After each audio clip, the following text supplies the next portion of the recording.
Unit 1, Offbeat Jobs, page 4, Vocabulary, Exercise 1. Looking for a fun summer job? Need to earn some extra income? Here are some jobs you might like. Visit the College Job Center office for more information about these jobs. Bike messenger. Do you like exciting and sometimes dangerous activities? Do you like to work outdoors? Are you athletic? Then this offbeat job is just for you. For this job, you must have your own bike and be able to ride quickly through the city to deliver packages and letters to our customers. Computer assembler. Do you like computers? Do you know a lot about them? We need people to work in our factory to make computers. You must be fast and like to build things. You must also be able to concentrate so you put the parts together correctly without making mistakes. Insurance salesperson. Do you like sales? Do you like to work with people? Come work in our insurance company. We sell every kind of insurance policy: auto, home, life, and medical. Computer animation artist. Are you artistic? Are you good with computers? Do you like to play video and computer games? Then we have the right job for you. Our video game company makes games that are popular with many generations of people, from children to adults of all ages. We are looking for young, creative people to help us make some new games for the next generation of game players. Restaurant blogger. Do you like good food and eating out in restaurants? Are you a good writer? Then we need you. For this job, you will need to taste different kinds of food, even spicy food, such as Thai or Mexican. You also need a good sense of taste. Your tongue must be able to taste many different flavors, such as sweet or sour, so you can write about the foods you try. Professional secret shopper. Do you like to shop, but you don't like to spend money? You can be a professional shopper and get paid to shop. Our stores hire secret shoppers to make sure the salespeople are doing a good job.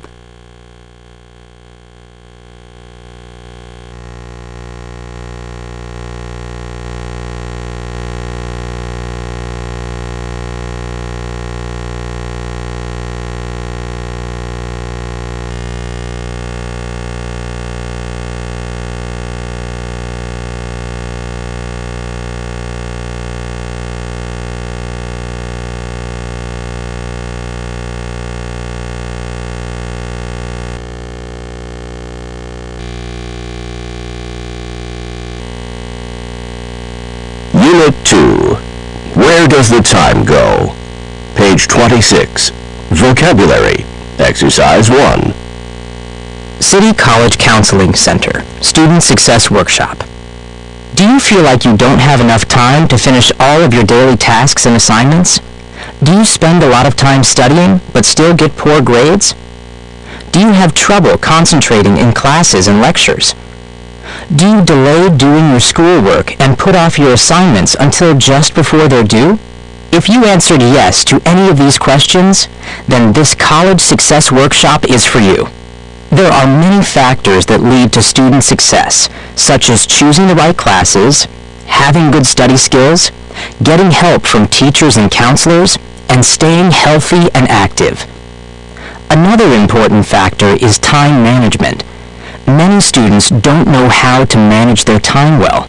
For example, do you try to multitask or do other activities when you study, such as text messaging friends while you do homework? You may think you're saving time, but in fact, multitasking has a negative effect on your ability to think and learn. Many research studies show that our brains are not able to concentrate on more than one challenging task at a time. Studies also show that students who multitask do worse in school than students who don't.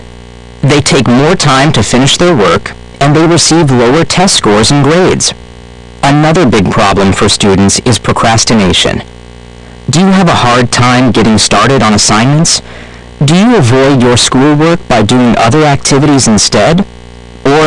you quit working on assignments when you don't know how to finish? Then you are a procrastinator. Procrastinators avoid doing the things they should be doing now, saying they will do them later. But don't worry, we're here to help. In our one-day workshop, we'll give you strategies to help you.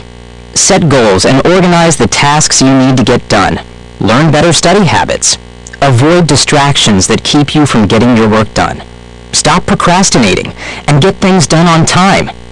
Don't put it off any longer. Sign up in the counseling office today. College success will be your reward.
Unit 3.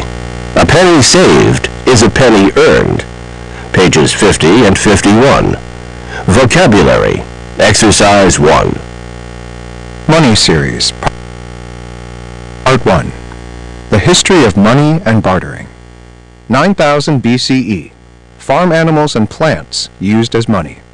640 BCE. First metal coins. 806 CE. First paper money made in China. 1619. Tobacco used as money in Virginia. 1762. First printed check used in England. 1840. First student loans made at Harvard University. 1950, first credit card. 1969, first ATM, automatic teller machine. Today, electronic cash. Before people used money, they used other things that were valuable to them, such as plants or animals, to pay for things. Over the years, people developed more convenient ways to buy things, such as loans, checks, and credit cards. Another convenient type of money is electronic money. Electronic money is used just like real money, but can be saved on a computer or on an electronic cash card. Electronic money makes it easy to send money over the internet. Today, there are many ways to buy things, but it is also easy to spend too much money. People can have problems when they spend more than they earn. As a result, many people are often looking for ways to save money. One way for people to save money is bartering. Bartering means to exchange one thing for another without using money. For example, one person might exchange some food for some clothing or other item with equal value. Before people used money, they bartered for the things they needed. Today, people, businesses, and governments still barter as a way to save money. For example, a business might barter for goods, such as machines, or services, such as designing a website, that another business can do for them. Some people use the internet to find other people who are interested in bartering. Other people use community barter networks. A barter network is a group of people that trade with each other. A barter network provides its members with a chance to save money and get to know other people in their community.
Unit 4.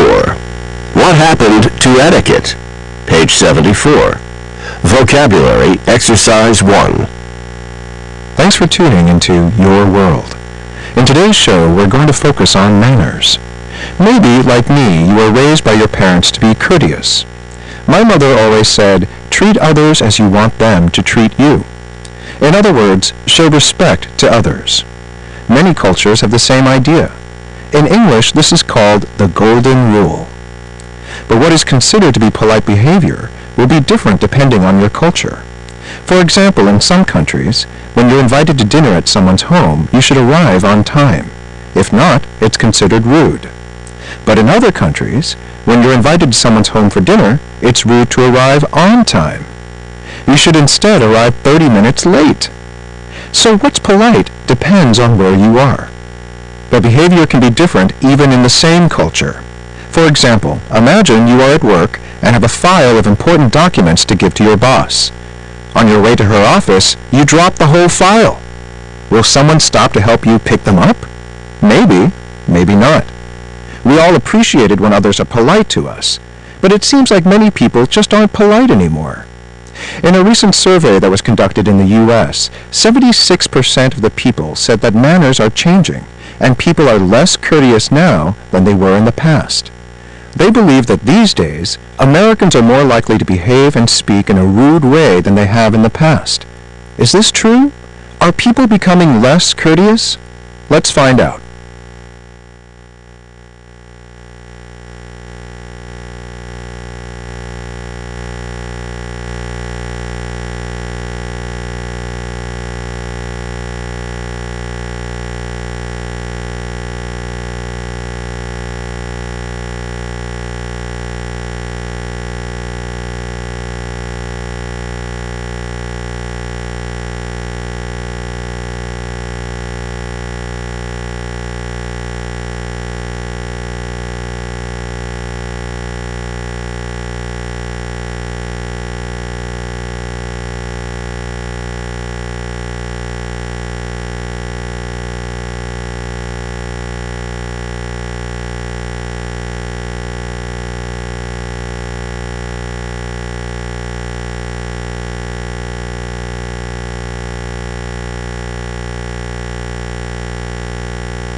Unit 5, The Fat Tax, page 96. Vocabulary, Exercise 1.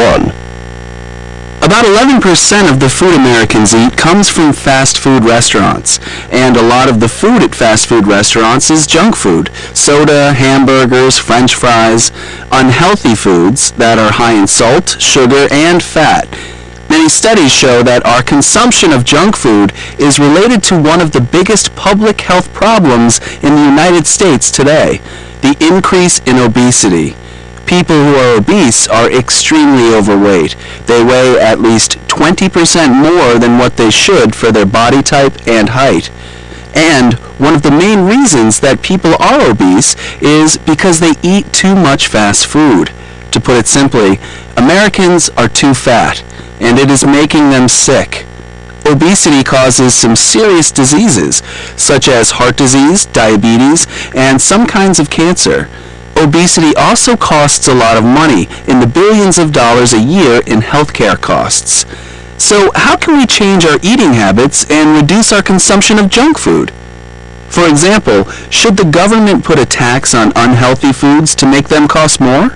How can obese people get rid of the extra pounds that are slowly killing them? Do workplace programs to help people lose weight really help? Many programs claim to have the solution, but do they work? Can the government do anything to discourage Americans from eating so much junk food? What are the best ways to deal with the increase in obesity in the U.S.? That is the topic of today's show. We hope you will join the conversation either by telephone or by joining our online discussion group.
Unit 6, Everyday Heroes, page 120, Vocabulary, Exercise 1. What does it take to be a hero? We can all think of heroes in our lives, but did you ever think about what it really takes to be a hero? What does someone have to do to become a hero? Well, in my opinion, there are 4 characteristics of a hero. First of all, heroes help others in need. For example, a hero may help someone in a dangerous situation, or a hero may provide a service to people who live in their community who need help. In addition, heroes make the choice to help out because they want to, not because it is required or because someone told them to do it. Third, heroes help others even when there are risks. This means that heroes will help even in situations where there is a chance that they will get hurt or something bad will happen to them as a result of their actions. Finally, heroes help others even when there is no reward for their actions. They don't do good things because they want to get something for themselves in return. They just help because they believe it is the right thing to do. For example, take the story of Lori Eldridge. One day, Ms. Eldridge was outside in her garden when she looked up and saw a car stuck on some nearby train tracks. Inside the car was an 81-year-old woman who didn't notice there was a train coming toward her. Ms. Eldridge reacted quickly. She ran to the car and pulled the woman out of it just before the train arrived. The car was destroyed, but it turned out that the woman, Angeline Pascucci, was okay. Lori Eldridge didn't think her actions were brave. She said she just did what any ordinary person would do. However, the people in her community disagreed. They praised her actions and gave her an award to thank her for her courage. To me, Lori Eldridge is a hero because she risked her own life to help someone else in need. In the end, she didn't expect anything for herself. Just knowing she helped another person was reward enough for her.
Unit 7. Gaming your way to better health. Page 144. Vocabulary. Exercise 1.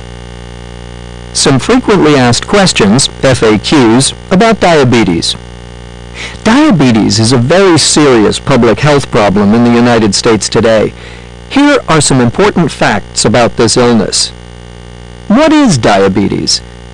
In diabetics, too much sugar collects in the blood.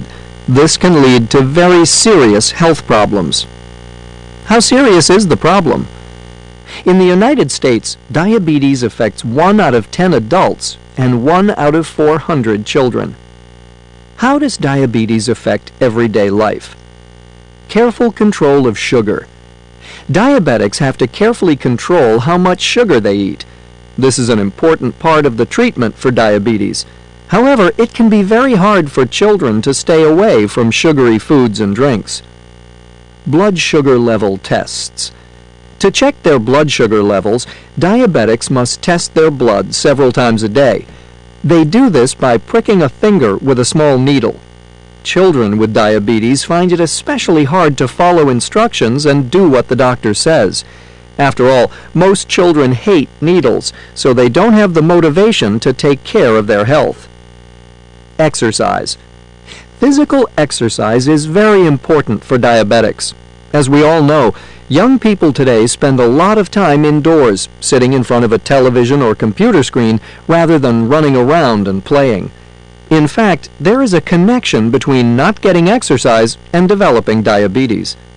Exercise helps patients control their blood sugar, and people who don't exercise are more likely to develop this disease. How can doctors motivate diabetic patients to follow their instructions? Are rewards the answer? For example, giving patients special prizes for making healthy choices? Some leaders in healthcare think so. They are working with computer game designers to make games that will help patients take care of their health. Are games and rewards really the answer? Other healthcare leaders do not believe that games are a serious solution. They think that games just put a Band-Aid on the problem. According to them, the problem is that we are a society of couch potatoes. We spend too much time indoors, eating junk food, and not getting enough exercise. They criticize video games, saying they are part of the problem, not the solution. They believe that dealing with illnesses such as diabetes will take deeper changes in society. These include changes in eating habits and levels of physical activity.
Unit 8. Endangered Languages. Page 168. Vocabulary.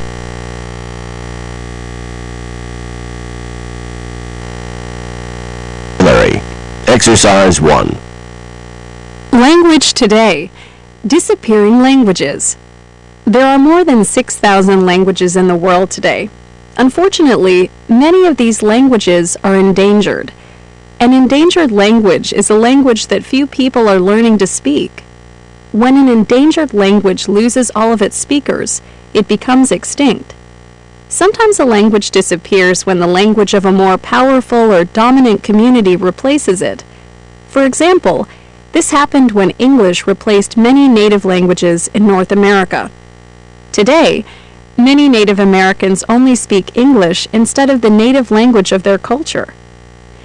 Many linguists study endangered languages and work to preserve them. A number of speakers of these languages also work hard to save them for future generations. In many communities, there are special programs that teach children their native language.